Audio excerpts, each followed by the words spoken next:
안녕하세요. 저희는 서울에 살고 있는 부부가구입니다.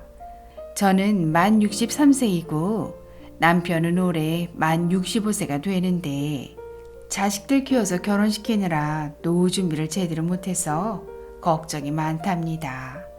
그래서 기초연금을 꼭 받았으면 좋겠는데 그런데 알베르토 쌤, 궁금한 게 있어요. 집값은 얼마까지 기초연금을 받을 수 있는 건가요? 그리고 현금은 또 얼마까지 기초연금을 받을 수 있을까요? 월급을 받아도 기초연금을 받을 수 있는 건가요? 알베르토 쌤, 시원한 답변 기다리겠습니다.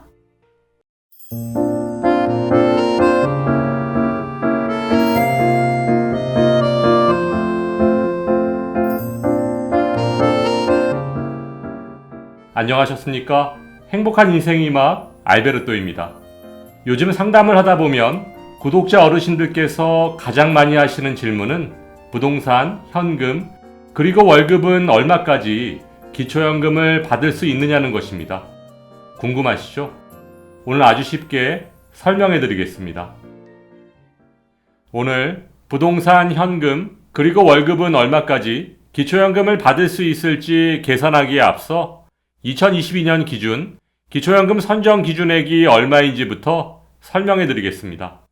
2022년 기초연금 선정 기준액은 단독가구 180만원, 부부가구 288만원입니다.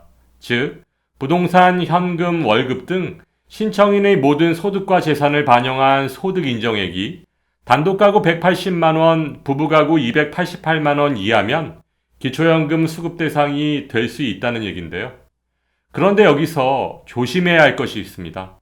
그것은 바로 소득 역전방지 감액이라는 제도인데요. 본인의 소득 인정액에 기초연금액을 더한 금액이 기초연금 선정 기준액을 초과하면 초과한 금액만큼을 기초연금에서 감액하는 제도입니다. 어려우시죠?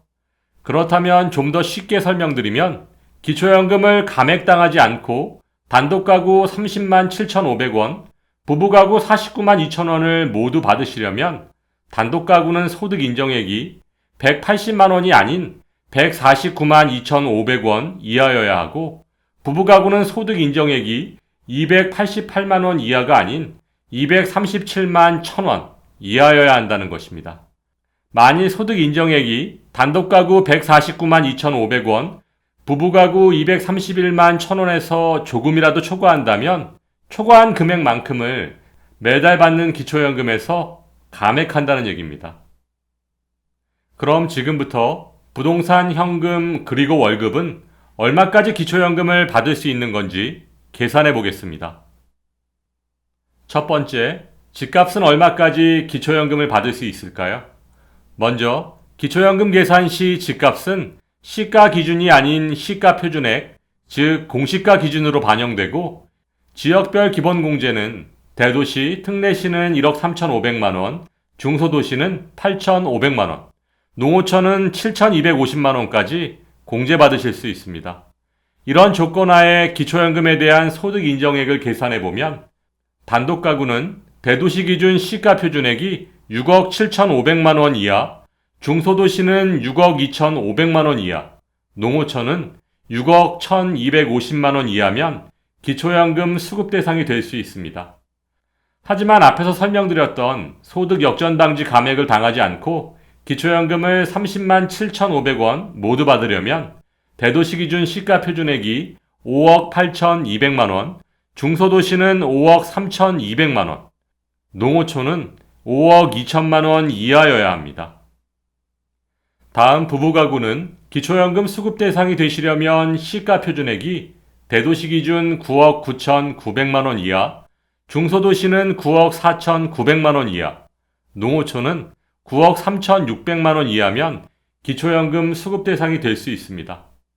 또한 소득 역전방지 감액을 당하지 않고 기초연금 49만 2천원을 모두 받으시려면 대도시 기준 시가 표준액이 8억 4,600만원 이하, 중소도시는 7억 9,600만원 이하, 농어촌은 7억 8,300만원 이하여야 합니다.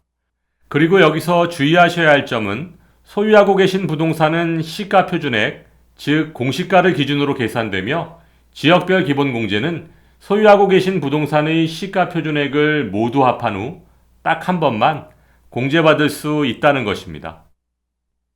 두 번째, 현금, 즉 금융재산은 얼마까지 기초연금을 받을 수 있을까요? 금융재산은 예금, 적금, 주식, 보험 등을 모두 합한 금액에서 기본공제 2천만 원을 딱 한 번만 공제받을 수 있고, 금융재산에서 발생하는 이자 소득은 월 4만 원씩 기본공제 받을 수 있습니다. 이와 같은 조건으로 금융재산의 소득 인정액을 계산해보면 단독가구는 금융재산이 3억 5천만 원 이하, 부부가구는 5억 5천만 원 이하까지 기초연금 수급 대상이 되실 수 있고, 소득 역전방지 감액을 당하지 않고 기초연금을 모두 받으시려면 단독가구는 금융재산이 2억 8천만 원, 부부가구는 4억 4천만 원 이하여야 합니다. 마지막 세 번째, 월급, 즉 근로소득은 얼마까지 기초연금을 받을 수 있을까요? 근로소득은 기초연금 계산 시 모든 소득 중에 가장 혜택이 많은데요. 기본공제 103만 원에 추가공제 30%까지 받을 수 있습니다. 따라서 단독가구는 근로소득이 360만 원 이하, 부부가구는 514만 원 이하까지는 기초연금 수급 대상이 될 수 있습니다. 또한 소득 역전방지 감액을 당하지 않고 기초연금을 모두 받으시려면 단독가구는 근로소득이 300만 원, 부부가구는 441만 원 이하여야 합니다. 물론 근로소득은 기본공제와 추가공제를 부부 각각 받을 수 있으므로 맞벌이를 하실 경우에는 보다 많은 근로소득이 있으셔도 기초연금 수급 대상이 되실 수 있다는 장점이 있습니다. 참, 근로소득은 세금을 공제하기 전의 소득, 즉 세전소득을 기준으로 반영된다는 점 꼭 기억하시기 바랍니다. 아, 그렇군요. 금융재산, 부동산, 월급 모두가 계산 방법이 이렇게 다르네요. 조금 어렵기는 하지만 선생님 강의를 보면서 우리 부부도 예상소득 인정액을 한번 계산해 봐야겠어요. 오늘 좋은 정보 감사드립니다. 오늘 영상의 결론입니다. 기초연금을 감액 없이 모두 받으시려면 현금보다는 부동산이, 부동산보다는 근로소득이 훨씬 유리합니다. 차분히 준비하셔서 좋은 결과 있으시길 바라고 알베르토가 응원하겠습니다. 행복한 하루 되세요. 좋아요, 구독, 그리고 알림과 공유는 좋은 콘텐츠를 만드는 힘이 됩니다.